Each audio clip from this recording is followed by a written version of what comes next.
So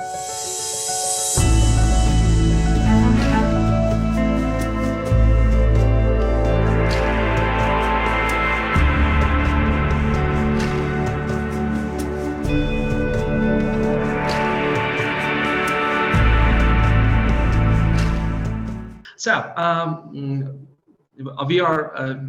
Somebody asked me the other day that Ali, how are you living with these sanctions in Iran? I answered him, listen, we are living sanctions.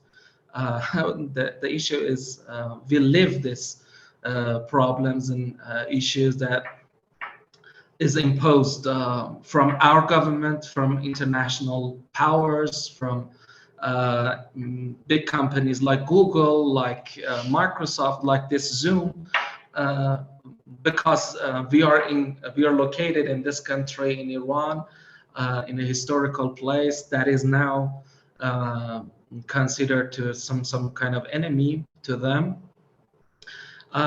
We have really big difficulties in Iran, but what I'm going to talk to you today is that Iran is a real arbitration-friendly country.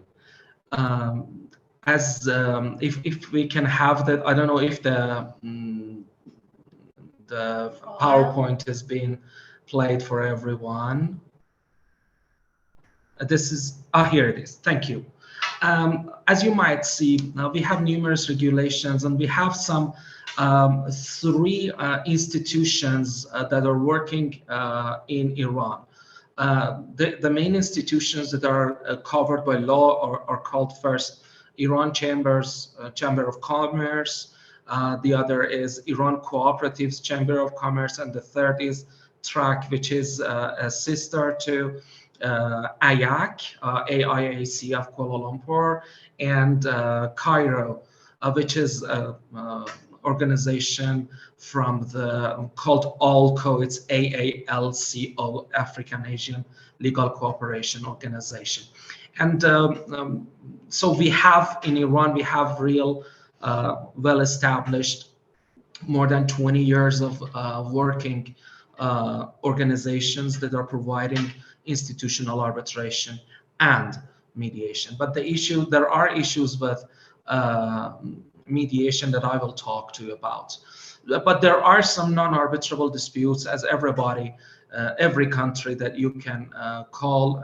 There are disputes which are not done, which are not resolvable by arbitration. The bankruptcy issue, the family issues, and criminal cases that are inseparable from the civil cases, and the other is when it comes to forgery, and we need a prosecutor. So when it comes to something non-commercial, arbitration is not possible in Iran. And we have a principle in our constitution, it's principle 139, that is talking about a non-arbitrability of government contracts with foreign countries and even domestic countries. If they want to go to arbitration, they have to obtain a permission from the parliament. Thank you. So when it comes to the court and arbitration, when the court is middling into arbitration, is first for annulment and second for recognition. But there are items in Iranian law that when it comes to two parties who want to annul an arbitration award or an arbitration agreement, they can ask the competent court to annul it. And this is very important, that a lot of awards come to Iran and they are being annulled by the court because, or even challenged, because the award is not well settled, well prepared. So it's very important that if we issue an award, we should pay attention to each and every details and that it requires. So I invite everyone who is dealing with especially a case involving Iran, to pay attention to the details of how Iranian law wants arbitration procedure to proceed. It is very important that the arbitration the details, and very important to go to the pay attention that Iran is a member to New York Convention. We accept arbitral awards and we enforce them, we recognize them, and it is possible here. But let's go to the next page. When it comes to mediation, we are a member of Singapore Convention, but contrary to arbitration, we don't have laws that protect and support mediation awards that is rendered. So mediation is not enforceable. And the other day we were talking with Giovanni.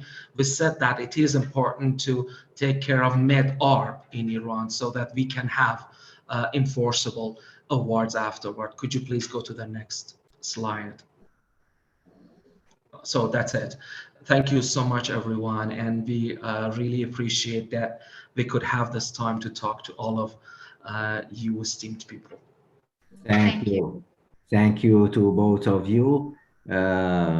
Many thanks, and we will think over we will put stress on the mediation and arbitration. That we will make, I think, a specific workshop on that, because there is it's not a trick, but it's the right way to use arbitration that is enforceable, turning into mediation. This is something that I like much. So we will go into it in the right way. For sure.